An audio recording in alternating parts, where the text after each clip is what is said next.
उल्टे कुक्रम 27 साल से ज्ञान दिया परमात्मा ने। कौन से सत्संग में, कौन सी पुस्तक में गुरुजी ने कहा कि सतलोक में मैथुन क्रिया से बच्चे उत्पन्न होते हैं? कौन से सत्संग में कहा कि सतलोक में आप और हमारी तरह मैथुन क्रिया से बच्चे उत्पन्न होते हैं? और जीने की राह पेज नंबर 247 और 258 पे क्या लिख रखा इन्होंने कि सतलोक में 90% बच्चे मैथुन क्रिया से पैदा होते हैं। कितनी बार सृष्टि रचना सुनी आपने? क्या कहा गुरुजी ने? सतलोक में शब्द से बच्चे उत्पन्न होते हैं। अरे मैथुन क्रिया काल ने करनी चाहिए तो काल को 21 ब्रह्मांड में निकाल दिया था भगवान ने। सतलोक में अगर मैथुन क्रिया से बच्चे उत्पन्न हो रहे हैं तो काल को वहीं रख लेते, यहां भेजने की जरूरत क्या थी?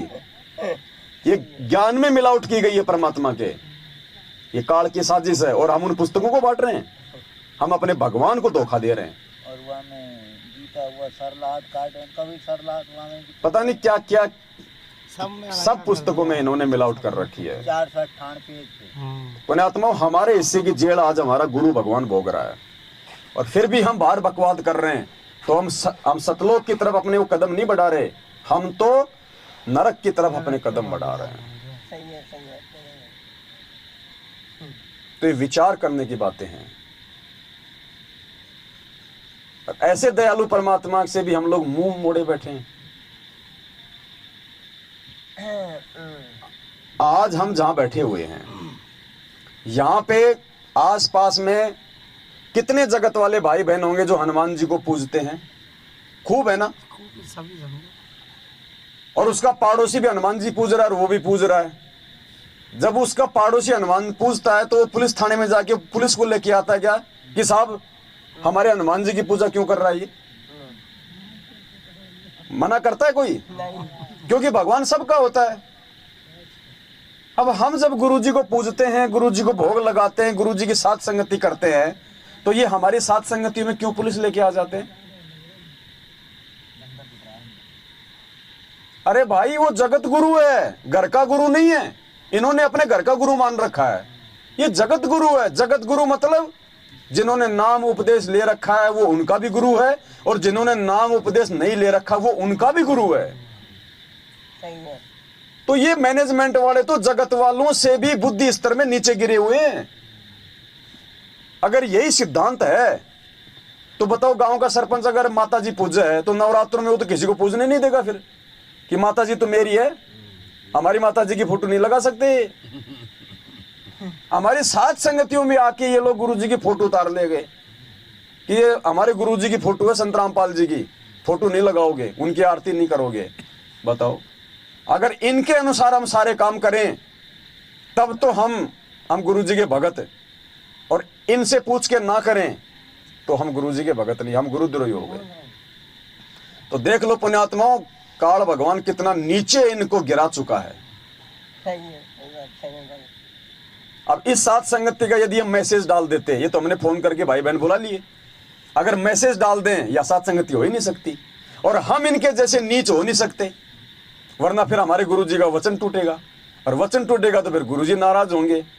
अरे एक ही बाप के बेटे आपस में लड़ेंगे तो बाप नाराज होगा, बाप क्या होगा? वो तो आदम वाली बात हो जाएगी, बाबा आदम वाली। जब वो जबरील नाम का फरिश्ता हजरत मोहम्मद को ऊपर लेके गया तो उसने देखा कि एक आदमी बैठा है, इधर देखता है तो रोता है, इधर देखता है तो हंसता है। तो मोहम्मद साहब ने पूछा कि जबरील ये कौन है? इधर देखता है तो हंसता है, इधर देखता है तो रोता है। बोले भाई ये बाबा आदम है। अच्छा हाँ। तो बोले रोता हंसता क्यों है? बोले एक तरफ जब ये स्वर्ग में अपनी अच्छी संतानों को देखता है तो हंसता है, और एक तरफ जब ये नरक में अपनी वो बद संतानों को देखता है तो रोता है। तो अगर पुण्यात्माओं यदि हम इनके जैसे हो जाएं तो गुरुजी की भी तो बाबा आदम जैसी वाली हालत हो जाएगी। तो हमने तो गुरुजी को नाराज नहीं करना। हम इनके 2 थप्पड़ खा रहे हैं, बहुत अच्छी बात है, कोई दिक्कत नहीं, हमारे भाई हैं, काल प्रेरित है, आज नहीं तो कल बुद्धि आएगी। मालिक कहते हैं जो तो को काटा बोवे ताको बोतो फूल, तो ये फूल के फूल हैं वाको हैं त्रिशूल। और कबीरा आप ठगाइए और न ठगिए कोई, आप ठगाई सुख होत हैं और ठगे दुख। तो भाई जब हमारा बाप इस काल भगवान के लोक में काल को धोखा देके छुपते छुपाते अपना ज्ञान प्रचार कर रहा है, तो हमें छुप छुप के साथ संगतियां करने में और आगे बढ़ने में क्या दिक्कत आ रही है?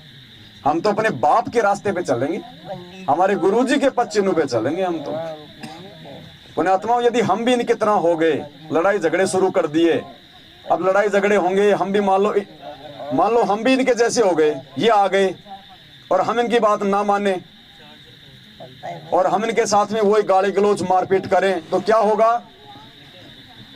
पुलिस आएगी, पुलिस आएगी तो कहां ले जाएगी? थाने में। अब थाने में वो जगत वाला हमसे पूछेगा, अरे गधो, तुम एक गुरु के हैं और तुम क्या ड्रामा कर रहे हो? हम दुनिया को हम क्या शिक्षा दे रहे हैं? क्या सोचेंगे हमारे गुरुजी के बारे में वो? इसलिए हमारे गुरुजी की बदनामी ना हो, इसलिए हम लोग छुप छुपा के और ये साथ संगतियां कर रहे हैं, क्योंकि हम इनके जैसे नहीं हो सकते। इनके जैसे हो जाएंगे तो फिर हम भी गुरुजी के चरणों से नीचे गिर जाएंगे। फिर क्यों डल ढोर रहे हैं? क्यों फिर रातों को जाग रहे हैं? किसके लिए? गुरुजी को प्रसन्न करने के लिए। फिर क्यों हम इतना सब कुछ ये प्रयास कर रहे हैं? हमने भगवान प्रसन्न करना है। जिस प्रकार गुरुजी ने आप और हम तक ये ज्ञान पहुंचाने के लिए, जब शुरुआत में 1994 में परमात्मा गांव गांव जाया करता था, सदग्रंथ साहिब को, आदरणीय गरीबदास जी महाराज जी की वाणी को गुरुजी अपने सिर पे रखा करते थे। 2 4 5 अपने भक्तों के साथ में गांव गांव जाकर, गुरुजी कहते हैं वहां जाके भक्तों के भैंसों के ठाण भी हम साफ करते थे। इतनी वहां पे वो गंदगी होती थी, उनके जाले हटाया करते थे, सफाई भी हम करते थे खुद। और मालिक ने उनके भैंस के ठाणों में जा जाके वो बदबू में परमात्मा ने 3 दिन तक पाठ किए हैं। इस भक्ति को परमात्मा ने आगे पहुंचाया। तो हम इन नीचों के जैसे नीच होके हमारे भगवान के मार्ग को पीछे नहीं हटा सकते। हम दुख उठा लेंगे, थोड़ी बहुत परेशानी उठा लेंगे, गाली खा लेंगे, मार खा लेंगे, खाते आए मरते आए, कोई बड़ी बात नहीं, और खा लेंगे, लेकिन भगवान को दुखी।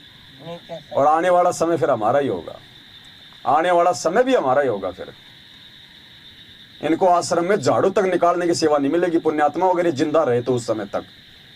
आगे समय बहुत खतरनाक है, आगे का समय इतना आसान नहीं है। महापुरुषों ने भविष्यवाणियां ठोक के कर रखी है, गुरुजी ने उनका समर्थन, और भगवान जिसकी भविष्यवाणी का समर्थन कर दे वो होगा।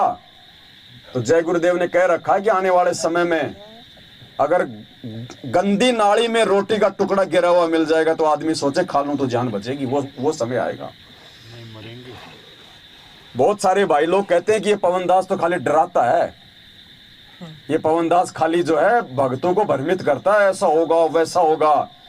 भक्तों को डरा डरा के इसने अपना ये धंधा शुरू कर रखा है, जैसी उनकी सोच है। पुण्यात्मा, ये डर नहीं है। गुरुजी कहते हैं चोर चोरी करने जाए, कोई कह दे भाई पकड़ा गया तो देख ले, फिर पिटाई भी होगी, जेल भी होगी, और वो कहे ना ना ये तो ऐसे डरा रहे हैं।